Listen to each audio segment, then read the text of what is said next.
അടുത്തതായിട്ട് കറ്റാർ വാഴയുടെ പൾപ്പും തേനൂടെ ചാലിച്ച് കഴിക്കുന്നത് വളരെ നല്ലതാണ് അൾസറിന്.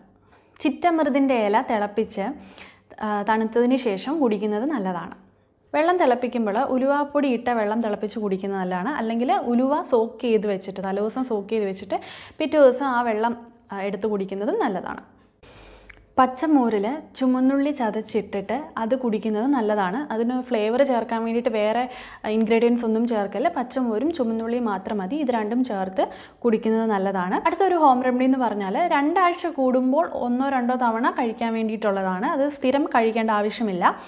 1 ഗ്ലാസ് പാലിൽ മിക്സ് ചെയ്യാൻ വേണ്ടിയിട്ട് 1 ഗ്ലാസ് വെള്ളവും എടുത്ത് അതിനകത്ത് 2-3 വെളുത്തുള്ളി ചതച്ചിട്ടിട്ട് ആ 2 ഗ്ലാസ് 1 ഗ്ലാസ് ആക്കി വറ്റിക്കുന്നിടം വരെ നമ്മൾ വെയിറ്റ് ചെയ്തതിന് ശേഷം അത് തണുത്തതിന് ശേഷം ഫിൽട്ടർ ചെയ്തിട്ട് അരിച്ചെടുത്തിട്ട് കുടിക്കുന്നത് നല്ലതാണ്.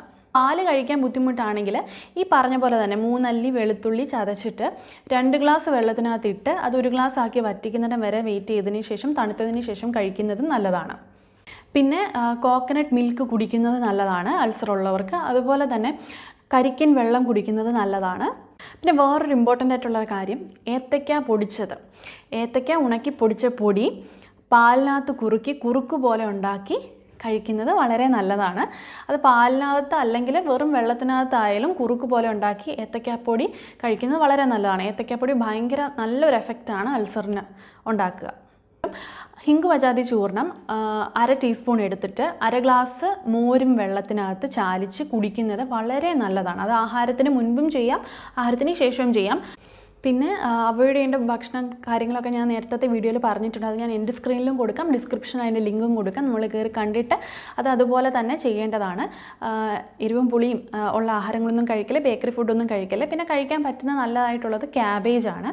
ക്യാബേജ് നമ്മൾ ഒരുപാട് കുക്ക് ചെയ്യാതെ കഴിക്കുന്നതാണ് നല്ലത്. അതുപോലെ തന്നെ ക്യാരറ്റ് തന്നെ കഴിക്കുക, അതായത് കുക്ക് ചെയ്യാതെ അല്ല ജ്യൂസ് അടിച്ചോ അല്ലെങ്കിൽ ക്യാരറ്റായിട്ട് കഴിക്കുന്നതും നല്ലതാണ്. പിന്നെ ഫ്രൂട്ട്സിൽ എല്ലാ ടൈപ്പും ബെറീസ് അത് വളരെ നല്ലതാണ് അൾസറിന്. നാരുകൾ അടങ്ങിയ ഭക്ഷണങ്ങൾ ധാരാളം കഴിക്കുക. വിറ്റമിൻ എ അടങ്ങിയ ഭക്ഷണങ്ങൾ ധാരാളം കഴിക്കുക. അപ്പം പെപ്റ്റിക് അൾസറൊക്കെ ഉണ്ടെങ്കിൽ നമുക്കത് ഭയങ്കര ബുദ്ധിമുട്ടാണ്. ഈ വയറെരിച്ചിലും എന്ത് കഴിച്ചാലും വേദന, അങ്ങനത്തെ പലവിധമായിട്ടുള്ള പ്രശ്നങ്ങളും ഉണ്ടാവും.